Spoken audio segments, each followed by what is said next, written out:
Welcome to the afternoon session. Well, afternoon where I am. Welcome to the session that we have. Darius is going to be, it's more earlier in the morning for Darius, so it'll be a slightly different time frame for him. But we're happy to have you here with us today. We have a presentation now from Darius Hober. It's going to go on for about 40 minutes or so, and then we'll have Q&A afterwards, and then we'll take a further break afterwards. But we'll get back to that later. We're really happy to have you here. Thanks for being here, Darius. Okay. Thank you, John. Everybody, thank you for taking the time out to listen to me. It's nice to be able to share ideas and get feedback on things that we're working on. Okay, my talk is on cellular cosmology and the effect of the human hologenome on consciousness. And it sounds like a lot, but once I get into it, you'll see how it all fits, okay? The reason I start out with cellular cosmology is we need a metaphor to be able to talk about things. Reductionist science doesn't allow this because we can't keep reducing things and separating things. Nothing really is separate in an energetic reality. So cellular cosmology is the idea of taking the concept of a cell, an area comprising of zones with specialized purposes, surrounded by a semi-permeable membrane, and using that as a metaphor to be able to look at reality. And it allows us to have system integration because essentially everything is systems within systems within systems. And I think that has a lot to do with our explanation of parapsychology, EHEs, exceptional human experiences, things that fall out of the norm, that don't fit a reductionist program. And it also is a universal truth. For me, it's hard to find things that are universal truths, things that scale up from the atom to the cosmos. Usually we find a lot of truth with a small t, very little truth with a capital T. So if you look at an atom has a semi-permeable membrane with the outer orbit of the electron and areas of specialized function, the nucleus, the neutrons and protons. An organic cell, which is where the concept sort of came from. We all know about cells. They all have a semi-permeable membrane, so things can get in and out, and areas of specialized function, the nucleus with the DNA and RNA, the ribosomes, Golgi bodies, all the things that are inside the cell. Then you can take that concept out to the solar system. With the heliosphere being the semi-permeable membrane, and the planets and the sun being the areas of specialized function within it. Same thing with the Milky Way. The Milky Way is just a collection of systems within systems within systems, but they all have a region that's theirs. And you can extend this all the way out to the universe on a universal scale. Whatever the boundary of the universe is, everything in it is areas of specialized function. So I think that this concept should start getting into the way we start looking at reality and investigating the world. And that's what I'm going to show when I talk about the human hologenome and consciousness. But I wanted to put this out there as a stepping stone to understand this, because even when we get within a cell, it's still system integration. This is some really cool electron microscopy where they digitized it. But even inside the cell, you see cells within cells, areas with boundaries and things with specialized function inside it. So this concept of cellular cosmology gives us a way to talk about system integration and the interconnectedness of things rather than looking at things through separateness. what made me do this research and work on this was I wanted to know why I was not in control of myself. And it may sound silly, it may sound a little naive, but I wanted to know if I said I'm going to like math or I'm going to like strawberry ice cream. I declared it. But for some reason, it doesn't happen. So it made me begin to question who's in charge of my ship. And I worked on it for a long time. And I was going at it from the ego view. Who am I? What's going on here? Standard psychology look. And it kept running in circles. I couldn't really get where I wanted to. And I had a mentor tell me, well, I'm asking the wrong question. So instead of asking, who are you? Ask, what are you? So when I started looking at what I am, that's where the cellular cosmology came up. And I'll get into this further, but essentially every one of us is comprised of cells. That's our building block. So to look at this from a cosmological and a historical perspective, the Earth started 4.5 billion years ago. And it depends on whose information you look at. It roughly took 500 million years for the Earth to cool down. And there's two theories of how life started on the Earth. One is Abiogenesis, which says that things were just created here through haphazard and random connections of chemicals to finally molecules were formed. But then there's also the concept of Panspermia, where the Earth was seeded, because the universe is 14 billion years old, and the Earth is relatively new compared to the giant timeline of the Earth. So thinking about Occam's razor, that the most economical answer is probably the right one, the idea of panspermia works, because we haven't proven that just putting chemicals in a primordial soup, eventually life will pop out of it. But if you look at the data and the information that we have from meteors that have hit the Earth, they've found fossilized microbes on the meteors. And when Crick and Wasson, the people that the two guys that are credited with discovering DNA, when Crick was asked how did DNA start, he was a proponent of panspermia. They didn't want to hear that, so they sort of ran him out. And the latter part of his years, he switched from biochemistry to looking at consciousness.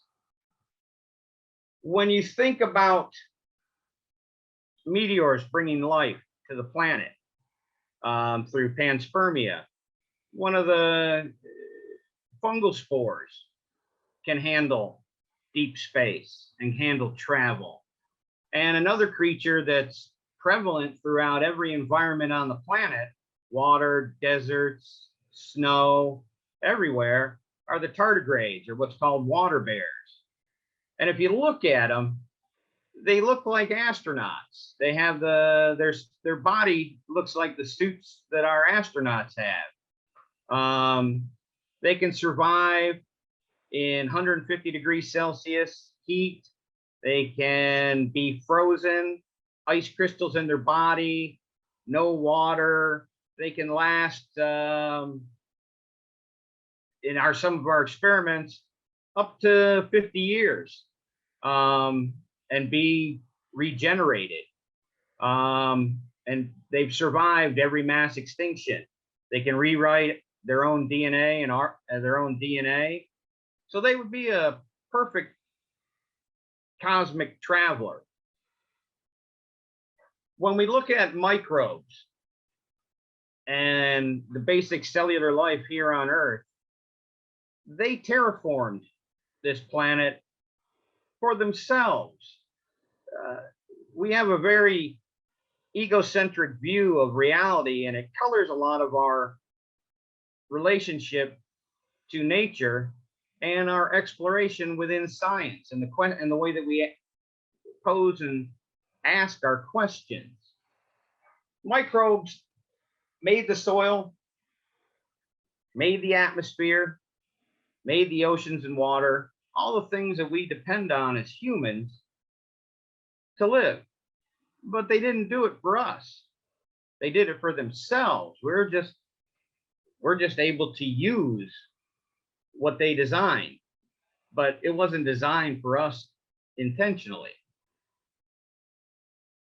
When you think of microbial proliferation from the early stages of life on this planet, there's only so much surface area. So for a long time, there were just basic cellular organisms, and they pretty much covered all the area of the earth and the availability inside the oceans and the water. It was full. So if you're nature and you want to get more organisms, but you've got a limited space. So you've got the ball on the left represents the earth, just a sphere, and the one on the right represents maximum density with all the dots on it. So that's full of microbes, bacteria, viruses, fungi, the basic start of life on the planet. So if you're nature, how can you fit more microorganisms in? You want to get more diversity. You want to expand, but you really can't expand the ball. The planet is the size of the planet. So nature starts designing plants, because if you look at the unfoldment of our history, it was single-celled organisms, then plants, then insects, then animals. But if you follow just basic logistics, we as humans do the same thing. You have a space of land like these buildings on the right. If it was a single home dwelling, 4 people can fit. But if you build up from that spot, now you can fit 10 families. So nature did the same thing when it designed plants. It increased the surface area, it increased the volume without having to change the physiology of the planet itself. That was sort of limited. So plants then took over and became as prolific as the microbes, covered most of the soil and most of the areas where you can grow. So then if you're nature and you're going, how can I fit more microbes in here? How can I fit more of these cellular organisms? Well, then you design passenger transport systems. Insects were first, but they weren't insects like we're thinking of. Look at the size of the centipede in the left picture. That was a centipede back then. And look at the size of the different compared to a human. These were all insects. It's a good thing they died out, because I'd hate to run into one in my bedroom. These transport systems then allowed nature to have more microbes on the planet without having to add more land. And the density and the density of plants are maxed out. So now you sort of have free floating balloons or non-attached containers to hold bacteria, viruses, fungi, all the things that have been crafting the planet and terraforming it all throughout history. And then nature finds out that insects weren't the best and starts making animals, reptiles, then dinosaurs, and then eventually animals as we know And if you look at the comparison chart and think of them as microbe transport systems, it gives nature a variety of ways to move the originators of life here. Now, microbes have been here for quite a long time, but we didn't become aware of them until 1675, when Leeuwenhoek first saw bacteria in water. And if you look at that microscope, that's the very first microscope, very simple design. Nothing like the microscopes we use today. But all of our religions, all of our philosophies, all of our thoughts on reality have negated. There's not one religion that talks about microbes, bacteria, and viruses. There's not one philosophy that incorporates this into it. Yet these have been here since the beginning, except we couldn't see them to incorporate them into our narratives. And when Leeuwenhoek first came out with this and saw this, nobody believed him. And information did not travel very fast in the 1600s. People actually had to come to his hometown and go to his shop. He made glasses and look for themselves. The first things that he saw, he called them animalcules, miniature animals. And this really freaked everybody out. Think about it. They look in the mouth and there's all these creatures. And in the very beginning of science, they thought that all of this was negative. We didn't get into the idea of symbiotic relationships with the microbes into the 1900s. So our first look at the passengers was that we thought they didn't belong when they made us, in a way, if you want to look at it. So our first barrel microscope started out in the 1700s, but we still couldn't see everything. There was a lot of limits. So until the electron microscope came along in the 1930s, 1935, that was the first time that we saw a virus. We thought that there were viruses in the 1890s with the tobacco mosaic virus. They thought it was there, science did, but they couldn't prove it because they couldn't see it. They couldn't isolate it. So it wasn't until the electron microscope that we could even verify there was such a thing as a virus. And that's pretty funny that that's what we're dealing with right now socially, is this concept of a virus that we've only known about for 60 years, but viruses have been here for billions. Now, within nature, systems within systems and system integration, there are plenty of instances where microbes and or pathogens can come in and overtake the consciousness, the behavior, the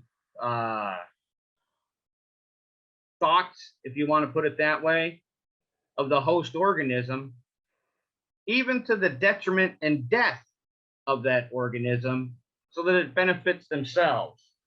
The picture on the left is a carpenter ant here in Thailand. I live in Bangkok, Thailand. And it's infected with a fungus. The fungus actually infects the ant, changes its behavior, makes it go live, or makes it come out of the trees, bite on a leaf, hang there, and the fungus sprouts out and it becomes a fruiting body. It completely takes over the behavior of that ant, almost like a bus driver. Picture on the right is a praying mantis that gets infected by what's called a whipworm. It actually takes over the praying mantis and will make it drown itself so that it can come out in an environment where it wants to come out. So these microbes that have built our reality, that have terraformed this planet, also get in every organism and direct them or work with them in a symbiotic relationship. Now, as far as humans, this guy, Yaroslav Flieger, was profiled in an article, How Your Cat is Making You Crazy, by Kathleen McCullough. In 1990, he thought his thinking was going off. He works at a university. He notices that his behavior is changing. He's becoming self-destructive. He's got personality changes. So he biopsies his own brain. He's a cat lover. He finds out he's infected with T. gondii, Toxoplasma gondii, which is a bacteria that starts out in an animal, in a mouse. It needs to go to another host, so it changes the mouse's behavior, so it's not afraid of cats, so it's attracted to urine, to cat urine. The cats eat the mouse, then the bacteria needs to get into a human host to finish its life cycle. So the cats share it with the human through their feces, and then it infects a human and goes to the human's brain. The research on this shows that he started doing some very serious research, and it's been duplicated and replicated. But people that have cats and are infected with T. gondii, it actually changes the males so that they have delayed reaction times. They're introverted. They're suspicious. They break rules. But in females, it has the opposite effect. Females become outgoing, trusting, law-abiding. But he also noticed that when you were infected, that you had attention, your attention levels decreased, and you were more accident prone, and people had more accidents in their cars. This research is still going on, but I put it in here to show that at every level and every stage of nature, microorganisms are actually influencing the host organism. So who's really driving the ship? That's what really interests me in this. So I'll ask you guys this. What percentage of the cells in your body are human? Okay, 10%, 20%, 30%. Pick a number. What do you really think? And I use the book there on the right. I use Human Wildlife by Dr. Buckman, just because I bought the book and that's the reference point I use. But he also talks about relationships of the microorganisms. So that's why I use his book. But the answer is 90% of the cells in your body are not human. So 90% of you, and if you look it up on the web, the range is 60 to 90. All the research shows the majority of the cells in the body are not human. They are other life forms. Now, the rest of the cells that are left that we think of as human cells, stem cells, fat cells, blood cells, skin cells, all the other cells, they're also independent life forms. They're not dependent upon you. You can take blood and donate it to somebody. Somebody can donate an organ or skin tissue to you. You can grow almost anything in vitro in a lab dish. That's what we do when we do cloning. And when a woman gives birth, she literally expels 1 trillion cells outside of her body that she was growing, and they exist on their own too. So essentially, there's 10 trillion cells in the human body, and every one of them is an independent life form. So in our language and our focus of self as a singularity, we really shouldn't ever say, I did this or I did that. We should speak or communicate using we. We did this, we did that. But that's a lot for our egos to take. When you look at the human genome and they're working on manipulating mRNA with COVID, the human genome is 23,000 genes. The microbiome, when you start looking at, and they've got no idea what the upper end is, when you start looking at all the microbes in there, now you're at billions of genes. Latest research shows and this was February of this year, 140,000 different viruses live in the intestines. 140,000. And this was all new research. Over half of the viruses they found were all new to science. They didn't even know they existed. So when you look at the human body, you've got system integration within system integration within system integration. You've got microbiomes in the mouth. You've got microbiomes in the skin, microbiomes in the digestion, in your genital tracts. And they're all shaping and working on the system. It's not just a human endeavor as how we think of a human. And I always, when I'm looking at science, I always say, follow the money. So right now, the pharmaceutical industry is putting out a line of chemicals or a line of products called psychobiotics, where actually it's just a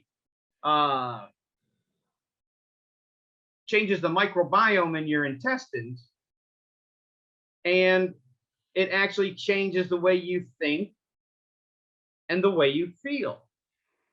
So if I can shift the microbiome in my stomach and it changes my thoughts and my emotions, how much am I really in control of this shift? Now I'm starting to see why I can't make myself do anything just because I declare it. To get a better idea of this, I made a timeline of the Earth as a metaphor, because this is a hard concept because it really goes against our egos and our concept of self. So on this calendar, the time of Earth is broken up into a year. Every month is 375 million years. 1 second represents 145 years. So if you look at it, the red line is the microbes. The microbes have been here since the middle of February. This present moment for this metaphor is 1 second before midnight, 11:59 and 59 seconds, 1 second before midnight, New Year's Eve. So from the middle of February up until New Year's, microbes have been here doing their thing. November is where we first start seeing life as we know it. End of October, we see plants, single cell, simple ones. Early November, we see animals, fish, in the middle of November, insects, end of November, dinosaurs, which everybody knows about. On this calendar, dinosaurs were only 2 weeks ago. They're middle of December. Mammals, after that, birds towards the end, and even flowers. Plants didn't get flowers until a week ago on this calendar. But what gets really interesting are the last couple days. December 28th, the first date, 28 million years ago. December 31st, humans split from the ape family at 6 o'clock in the morning. Anatomical modern man doesn't appear until 11:30. It's 11:59 right now. 29 minutes ago, anatomical man appeared. Homo sapiens didn't win as being the dominant hominid until 1158, till 2 minutes ago. Homo florensis still existed in Indonesia. And then when you look at this whole picture with microbes being here since February, we did not become aware of microbes until 3 seconds ago, until the 1600s. And actually, parapsychology only started a second ago. So we're sort of young in our real look about reality and consciousness and what's going on. And we've been actually ignoring the main factor that's been here for 11 months out of this year, and we've only been here for a few minutes, and we've only known about them for a few seconds.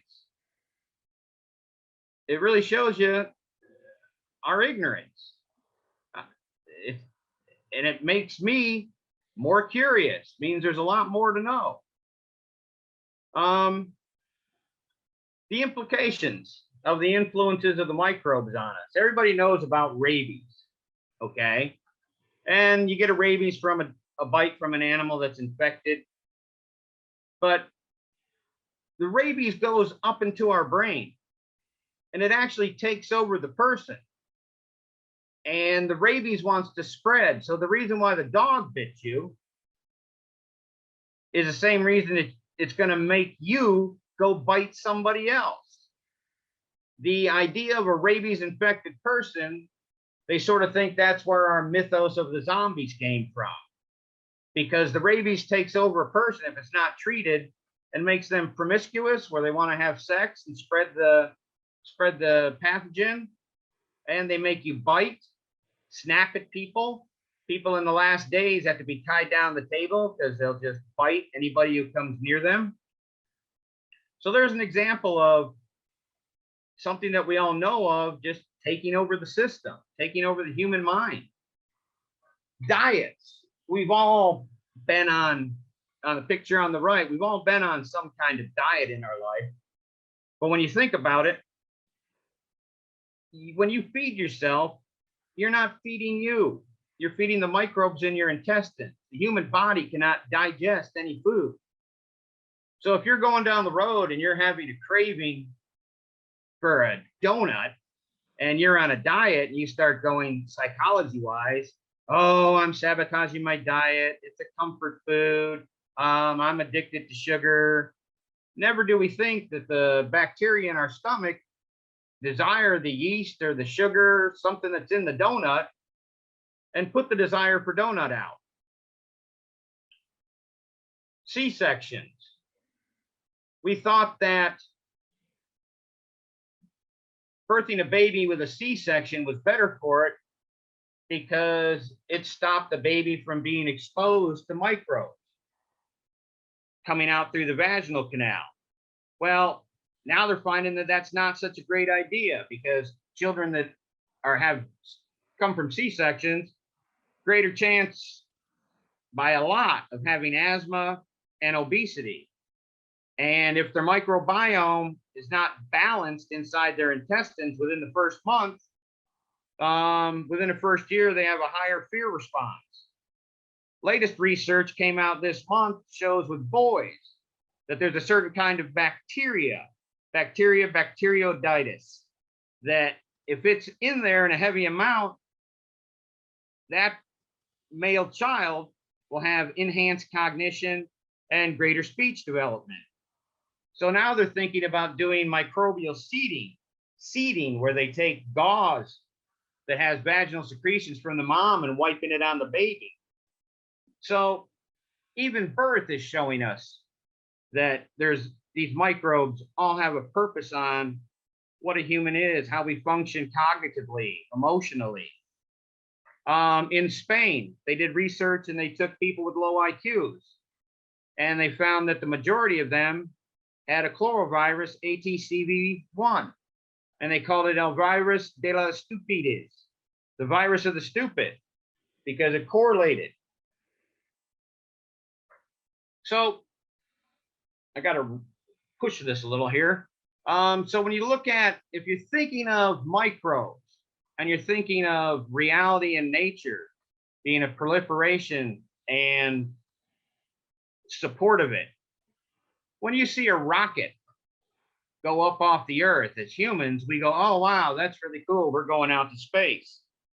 But in the middle picture, if you're nature and you see what's going on, all those little white dots represent satellites and things that we've launched from the earth. And you look at the picture on the far right, and that's a mushroom putting spores out into the environment to increase itself. So, are we sending spores out into nature? Yes. But are we doing it? Or is something else assisting us in it? Now I'll wrap it up and tie it into parapsychology. So, most of you know what parapsychology is. But just to make sure, I just used Oxford, the study of mental phenomenon, which are excluded or inexplicable by orthodox scientific psychology. I've got a master's in transpersonal psychology, so this is my area. And what I'm going to talk about here, there's a broad, parapsychology is a very broad spectrum, everything from remote viewing, ESP, to physical effects like psychokinesis. What I'm after in here and what I want to discuss is the idea of non-local information.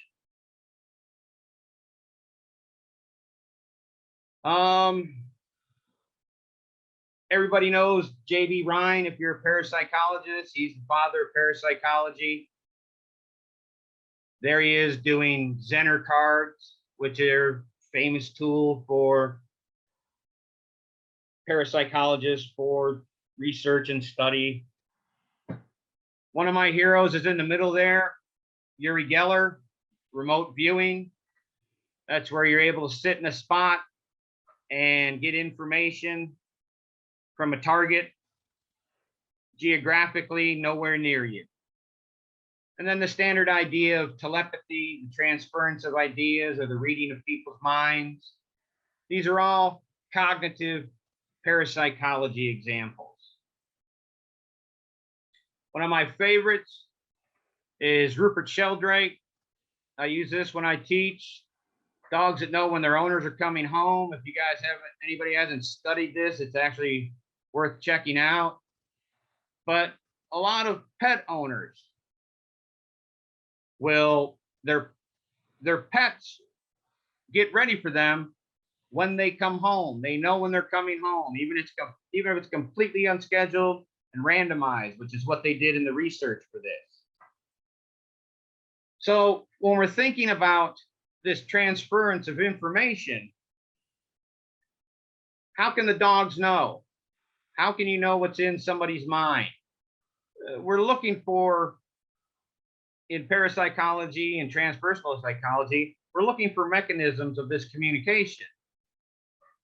So just like we just saw microbes 300 years ago, we're just now realizing that there's a thing called Quorum Sensing, which is the communication network inside the microbial communities. Fungus,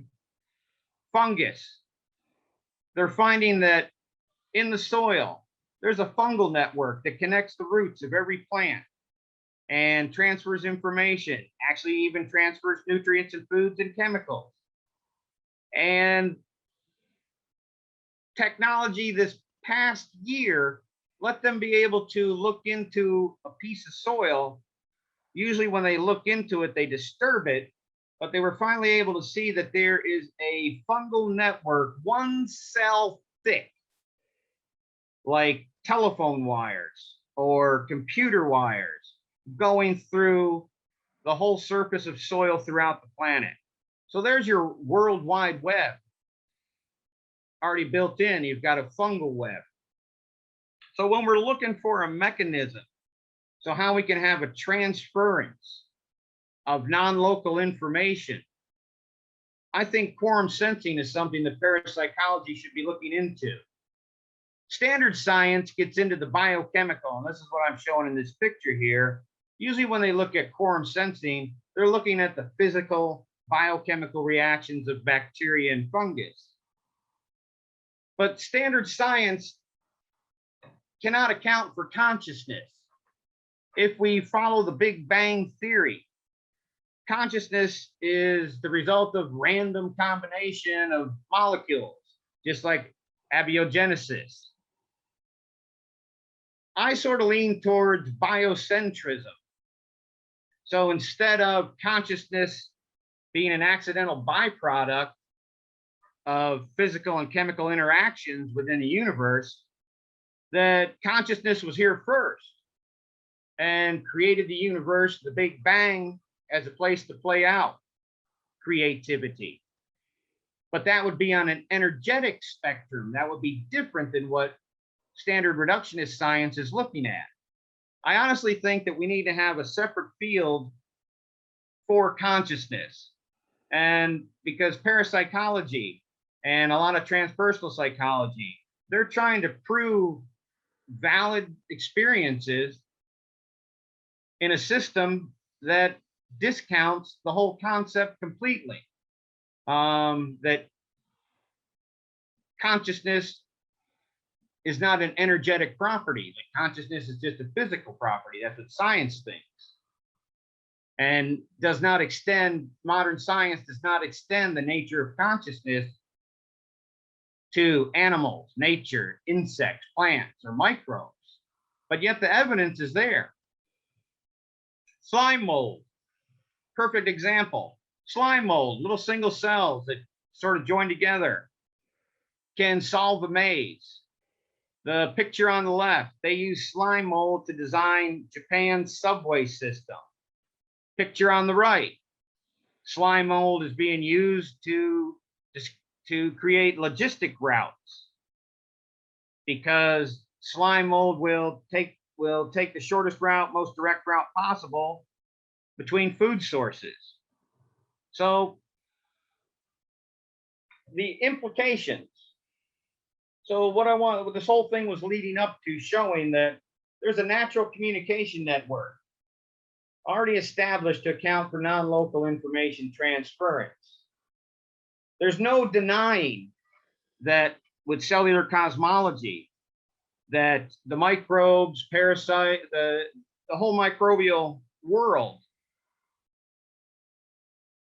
is what we are, and that they're communicating. So we haven't even really started trying to listen to what's going on.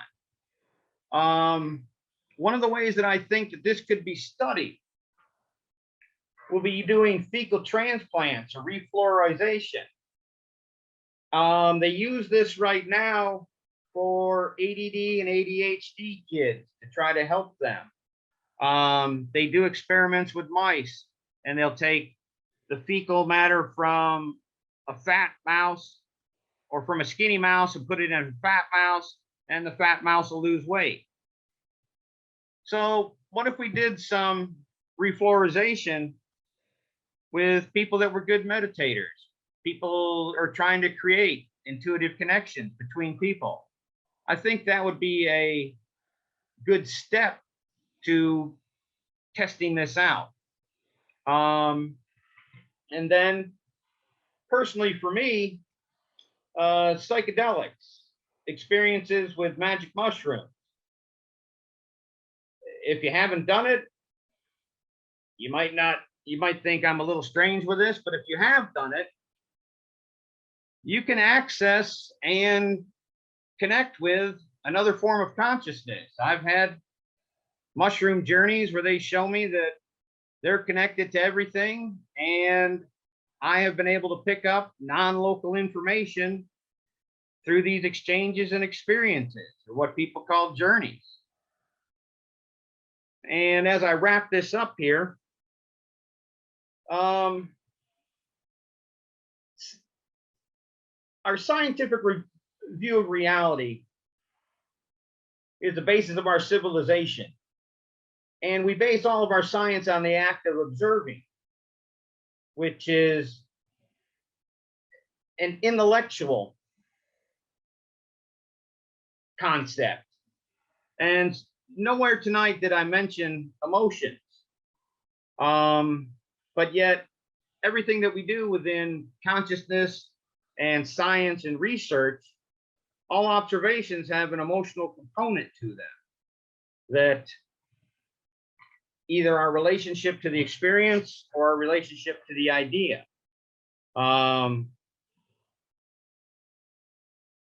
Next time, hopefully I'll try to be able to add that in. But I always look at experiences as thought and feeling, but I didn't have room to put the feeling in. So I just want to make you guys aware of that. And here's my contact information if anybody wants to contact me. And that phone number's for Bangkok, Thailand.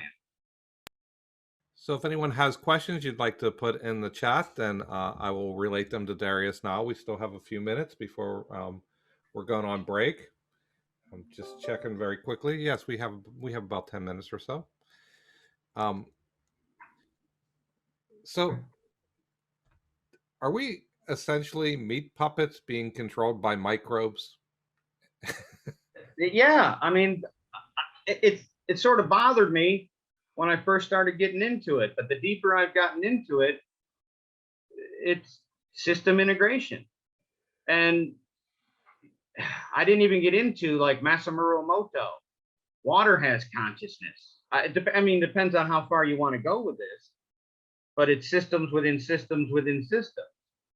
You know, and you can't deny, nothing that I put out there tonight is false. You can't deny it.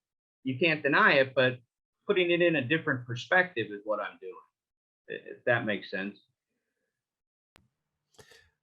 So part of this was where you started, was talking about these microbes or this life coming from other planets and seeding the Earth as a possibility. And the question is, well, if you do that, doesn't it become recursive? And where did that life come from? And where did that come from? And where did that come from? Well, see, this is where your hubris is coming in. There's nothing that says talking hairless apes have the cognitive facility to figure this out. Okay? It answers how life started here, but it doesn't answer how life originated. And there's nothing that says that we're able to comprehend that. You know, you're making a few jumps, and I'm not picking on you, and I'm not trying to be negative, but there's a couple jumps there in thinking, you know. So I'm telling you the questions that I'm getting here. So All right. I'm not taking offense at any of this. So here's an interesting question. What might be the ethical implications of altering or seeding certain microbes to make designer humans? Is it like eugenics that might harm certain populations? Yeah, well, see, and that's where I missed out on talking about the emotional part. So if you're going to start talking about judgment values, now you've got to get into the emotional aspect, and then what's right, what's wrong, judgments like that. Okay. But as far as that idea of manipulating things, it's already being done. Viruses are manipulating us all the time. So if we started doing something as a human, is it really the human doing it? Or is it the microbes using the humans as technology to do it? I don't know, but it's a interesting rabbit hole.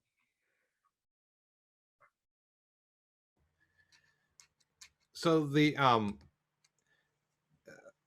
there have been UFO encounters, and there's residual.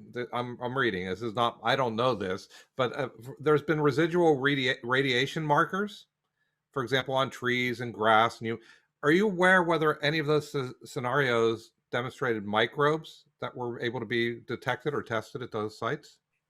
Well, I'm ex-military, and I do have an interest in UFOs. And if you can find it, I read it years ago. There is actually protocols that if an alien ship landed, it has to be sealed off and quarantined because of that. There's actually research about if we go to Mars and we bring bacteria and viruses and things with us, what's it going to do to Mars? Because they're talking about colonizing it. In the space station, because I follow this in Microbe News Daily, in the space station, they're finding globs of bacteria behind the panels that have been floating there and mutating in space. So whoever asked that question, yeah, there's all kinds of transference. That would be system integration there, you know. But with UFOs, the governments have already thought of that, and space stations dealing with it. They even know that astronauts and people that are on the space station, being up in space, actually starts changing the microbiota in the intestines. So, and that's just from being exposed to cosmic rays and radiation. So, is that natural? You know, who knows? Good questions. I try to go after things from the I don't know mindset. It keeps my inquisitive nature going. So there's people. There's really good information here about how this explains some connections on the planet, but there are remote viewers who have gotten information off planet, been able to get information transfer that's not part of the planetary system. Do you have any ideas about how something like that might happen? Yeah. Because right now they're finding viruses and fungi all the way up through the upper atmosphere and up into space, what we would consider space. So for non-local information and remote viewing, I've done remote viewing protocols with targets, and you have just the map coordinates, and done it in a controlled way. But when you're talking about going off planet, there's fungus everywhere. There's microbes everywhere. They're on the meteors. They're finding it in the upper atmosphere where they thought nothing should be there. So that network, yes, could be. I don't know, but you can't say no just because it's another planet. Well, maybe I was misunderstanding some of what you were saying, because I understood you talking about the network on the planet and how things are literally connected through this large web around the planet, and the communication can occur through this network. Well, it does for many of the planets. And that so are you implying that there's some sort of connection among microbes even when they're separated? Yeah. Even if there's no physical connection? Well, no. Well, we even find science looks at that's why I put those slides up. Science looks at the biochemical between bacteria. They don't look for the energetic. So we don't know yet, are the bacteria putting out a radio signal? Okay, even though I can't hear your thoughts, John, I can put an EEG machine and I can catch the electrical impulses coming out from you, but I don't hear them. So why not bacteria? Communication is communication. It's energetic. So the next question is really related. I think it's kind of the same question in different terms, but is it restricted to only places where microbes might be? Like, would you consider that psi or parapsychological, these types of phenomena, would only occur where there's microbes? If there's no microbes, would it not happen? See, like, parapsychology is such a big topic. So this might only account for some of the non-local information. But parapsychology just started in 1850. Even the idea of investigating parapsychology is in its infancy. Let's get real. Oh, sure. I mean, this is why we meet like this, to try to bring in the latest ideas and the latest discoveries and figure out how to make them move forward. Yeah, but definitely, I think I lay out enough to show that we need to rethink what being a human is. So if we can rethink what being a human is, then we can rethink about what human capabilities are. And that would include the microbial quorum sensing and that kind of stuff. Well, it's really interesting. It's definitely a different perspective than what's been presented at many parts of the conference so far. It's nice to see that you're trying to create a complete overriding idea of how this stuff might work. Our next step, I guess, is trying to figure out how to test it, right? Yeah, well, that's what I was saying. Because now that they're doing fecal, I've been working on this for 20 years, but now that they're starting to do fecal transplants, I think that would be an avenue where it could be. That might be something that a research institute could do, you know. Well, thank you very much. As I said, there were a lot of different questions came in on, and obviously you spurred up interest and attention in a number of people here.